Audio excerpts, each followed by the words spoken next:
that you're playing a chameleon because you're such a chameleon as an actor, and you're like this cowboy, pet hero chameleon. And how would you describe him?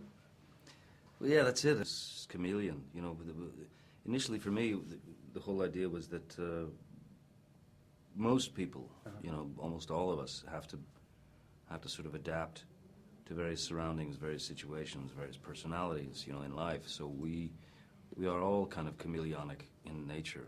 You know, we sort of have to be. Really into lizards, and you actually trained lizards, or was that just a bad rumor? No, that's true. When I was How do you train a lizard?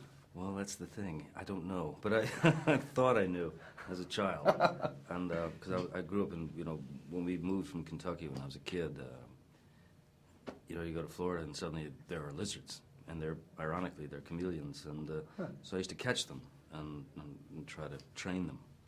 And it didn't work out. It's challenge. It worked out for me. It didn't work out for them always. For the lizards. Yeah. Have your kids seen the movie yet? No, they're going to see it this weekend. They're going to see it with me. Oh, very cool. Yeah. I gotta imagine, so that's got to be the greatest pleasure when you get to do specific projects and to see that are tailor-made for their age group right now, and to see the reaction and all that.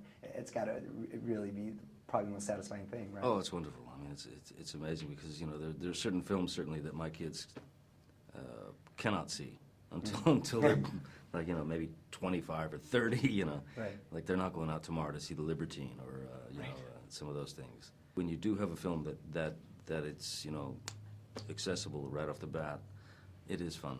Like, for example, I sent them to see, we had a screening of Charlie and the Chocolate Factory when that came out, and I didn't go because I'm just better off not seeing my films, you know, but my kids saw it. I've heard that, yeah. And when they came back, I was so nervous, like, you know, did you like it? Was it okay? Was I okay?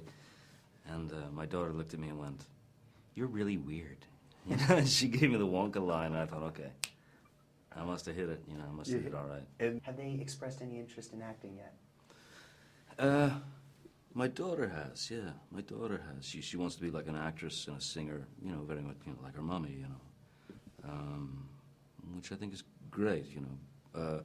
My boy at the moment, he's, you know, he's sort of beyond it all. He doesn't really, you know. He's not into it yet? Nah.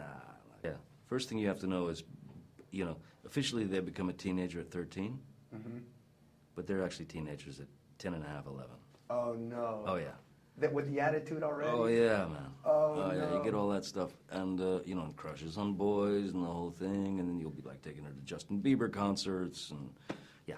I heard he crashed your press conference, Justin Bieber. He did. He certainly did.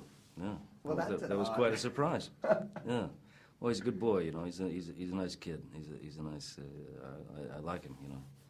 You already shot the fourth, and is there talks yet for a fifth? I wasn't sure.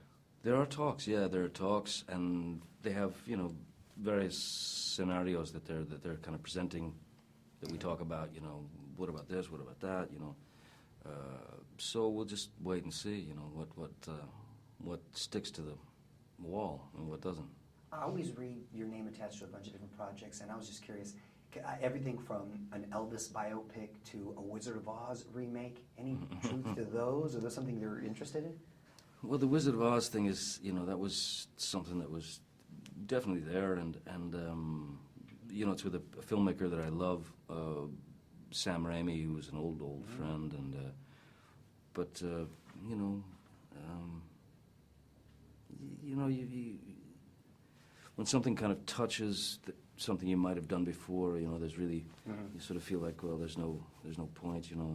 But there's so many things that they've that I'm attributed to. Like at the moment, apparently, I'm buying a palazzo in Venice that I've never actually seen. But that's right, I've heard that. So that one's no truth to that. No, there's no truth to it whatsoever. A movie version of 21 Jump Street. Grew up loving it, of course. And could they convince you to do a cameo if asked? You know, if they asked me, I'd do it in a second. I would be happy to do it. I'm sure there's some kind of fun to be had, and yeah, I'd do it in a second. That's awesome. Just waiting to be asked. That's all. Okay.